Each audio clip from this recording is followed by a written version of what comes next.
Thank you, Mr. Speaker. We are in interesting times. I think it was Confucius who said,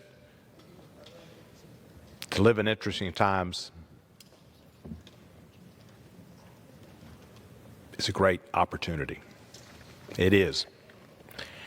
Unfortunately, the rule of law and democracy are at stake. And as they are, and as the Intel Committee, the Foreign Affairs Committee, and the Oversight and Reform Committee have hearings, and later there'll be public hearings, we're seeing American heroes emerge. Today, an American hero, a lieutenant colonel, earned a Purple Heart, will be testifying. Mr. Colonel Vindman listened to the conversation between President Zelensky and President Trump, and he will testify as to what happened. It won't be a memorandum.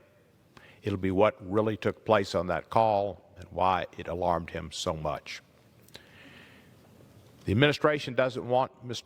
Colonel Vindman to testify, but he's testifying because he is a patriot, because it's his duty, because he knows what's at stake, and what's at stake is democracy, what's at stake is our Constitution, what's at stake is our republic. We've had other people testify.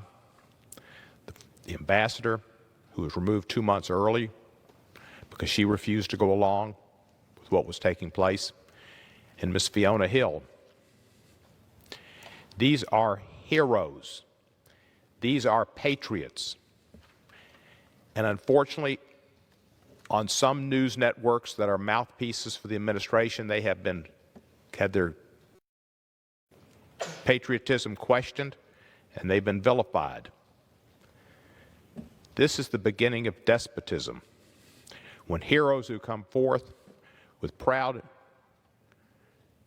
careers of service in the State Department or the military without a blemish on their record and without trying to benefit financially from anybody at all except doing their job for the United States of America are questioned because they come forth to testify as to information that threatens our Constitution, that shows abuse of power,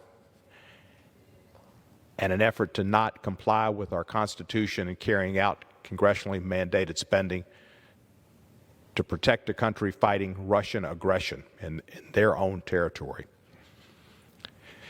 These are not people like Manafort and Flynn and Carter Page, who wanted and got money from Ukrainians and Turks and Russians and others to benefit themselves from countries that do not have our interest at heart. So as we live through these interesting times, let us appreciate the heroes that are emerging, giving testimony, and putting their jobs and their future security and their reputations at risk. Because unfortunately, rather than being hailed as the heroes that they truly are, they are being vilified. And that is dangerous, and it's concerning to me. And some of the people that vilify them praise people like Flynn and Manafort, who sold our country out for their own personal advancement and riches. America, beware, and honor those who stand up for you. I yield back the balance of my time.